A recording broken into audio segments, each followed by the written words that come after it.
Ticket ticket ఏంటమ్మా ఎక్కడికి వెళ్ళాలి? ఇక్కడే అన్నా 2 కిలోమీటర్ల అవతల వరకు పోవాలి. ఇచ్చా మేడం మీకు 2 కిలోమీటర్లు 3 కిలోమీటర్లు బస్ స్టాప్ పేరు చెప్పండి. అరే బస్ స్టాప్ నాకు తెలియదన్నా, అది 2 కిలోమీటర్లే అంతే. సరే ఏదో ఒకటి ఇస్తా గానీ మా టికెట్ డబ్బులు ఇవ్వండి.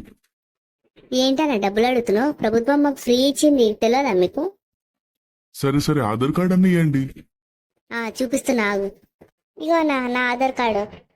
మేడం మీ ఆధార్ కార్డ్ చూపియండి. మరి ఆవిడ నా కోడలే అన్నా. కూడలైతే ఏంది మేడం, ఆధార్ కార్డ్ చూపియాలే. వస్తే అడుగుతుంటే అలా దిష్టి బొమ్మలాగా చూస్తుంటావేంటి? ఆధార్ కార్డు అంటే చూస్తున్నా అత్తయ్య, ఒక్క నిమిషం. ఎంతసేపు మేడం, జల్దీ ఇవ్వండి. తొందరగా చూడవే, లేకపోతే బ్యాగ్ ఇక్కడి నేను చూస్తా. తీసుకోండి. ఏంటి ఇది బ్యాగా బ్యూటీ పార్లరా? ఏంటిది లిప్స్టిక్, హెయిర్ కోంబు, ఏంటి అసలు ఇది? ఆధార్ కార్డ్ తప్ప మిగతా అంత చెత్త ఉంది. అసలు నువ్వు ఫస్ట్ ఆధార్ కార్డ్ ఎక్కడ పెట్టావు గుర్తు తెచ్చుకో. గుర్తొచ్చింది అత్తయ్య, ఇంట్లో మర్చిపోయాను. మీ డిస్కషన్ లాపి చూపిస్తారా లేదా? అంటే బాబు అది ఆధార్ కార్డ్ ఇంట్లో మర్చిపోయిందంట. అవన్నీ తెలియదు మేడం, పైసలన్నీ ఏంటి మరి? అంటే బస్సు ఫ్రీ అని చెప్పేసి మేము పైసలు కూడా తెచ్చుకోలేదు, కొంచెం చూడు బాబు. మేడం ఆధార్ కార్డ్ ఇవ్వండి, లేదంటే పైసలన్నీ ఇవ్వండి, లేదంటే దింపేసాయిడా. అసలు ఆయనను కాదు నిన్ను అనాలి. అసలు ఏంటి, ఏమనుకుంటున్నావు నువ్వు? అసలు ఇదంతా మీ వల్లనే, మీరే తొందర పెట్టారు కాబట్టి ఇలా జరిగింది. అన్ని పోయి ఇప్పుడు మధ్యలో నా మీదకి వస్తున్నావా? మరి మీరే కదా తొందర పెట్టింది. అసలు బయటికి వెళ్లే ముందు ఆధార్ కార్డ్ బ్యాగ్ లో ఉందో లేదో చూసుకోవాలి కదా నువ్వు. నేనంటే సరే, మరి మీరైనా చూడాలి కదా. నాది నేను చూసుకున్నాను, నీ ఆధార్ కార్డ్ నువ్వు చూసుకోవాలి కదా, నేనెందుకు చూస్తా?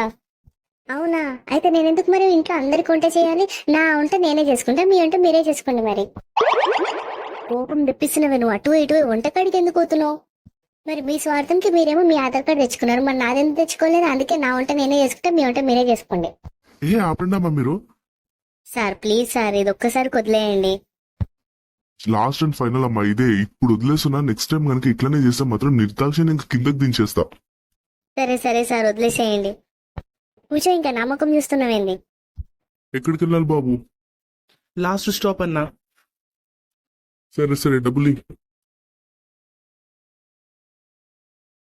వెళ్ళి కూర్చో. ఇంకా ఏమ్మా పక్కకి జరుగు. నేనెందుకు జరగాలే? అది బాయ్స్ సీట్ అమ్మా, కనిపిస్తలేదా మీ కల్లాడ? గర్ల్స్ సీట్కి వెళ్ళి కూర్చోండి. నాకు ఇదే నచ్చింది, నేను నేనే కూర్చుంటాను. నేను లవ్వా. వస్తే అది గర్ల్స్ సీట్ కాదే, బాయ్స్ సీట్. లవ్వు ఇక్కడ రా, నా పక్కకి రా. మీతో నాకు గొడవ అయింది, నేను రాను మీ దగ్గరికి. అబ్బా గొడవ గిడవ పక్కన పెట్టవే, బస్సులో ఇజ్జత్ తీయకు, రా వచ్చి ఇక్కడ కూర్చో. నేను రానతయ్యా, నాకు తెలియదు. మీరు బస్సు దిగి గొడవ పెట్టుకోండి అమ్మా, లవ్వు ఫస్ట్, నేను అక్కడ కూర్చోవాలి. ఏంటమ్మా ఇది, పక్కకు జరగమంటే కొడుతుంది. నువ్వెందుకు కొడుతున్నావమ్మా? అది కొట్టిందని నా దగ్గరకు వచ్చి చెప్తావా? దాని గురించి అసలు నా దగ్గర మాట్లాడదు. నీ గురించి మాట్లాడినందుకు నన్ను కొడుతుంది? అసలు మీ ఇద్దరు మనుషులేనా? ఏంటి సార్ ఇది, సీట్ అడిగినందుకు ఇద్దరు అత్త కూడా కలిసి నన్ను కుమ్మేస్తున్నారు. వదిలేనా, అక్కడిక్కడైనా కూర్చో, వాళ్ళిద్దరు తిక్కలోలు. అత్తయ్య పదండి, మన స్టాప్ వచ్చింది. అవునే, పద షాపింగ్ చేయాలి. ఏంటి ఇంతసేపు కొట్టుకొని మమ్మల్ని పిచ్చోళ్ళని చేసి ఇప్పుడు మీ ఇద్దరు హాయిగా దిగిపోతున్నారా? అందుకే అంటారు ఆడోళ్ళ మధ్యలో పోవద్దని.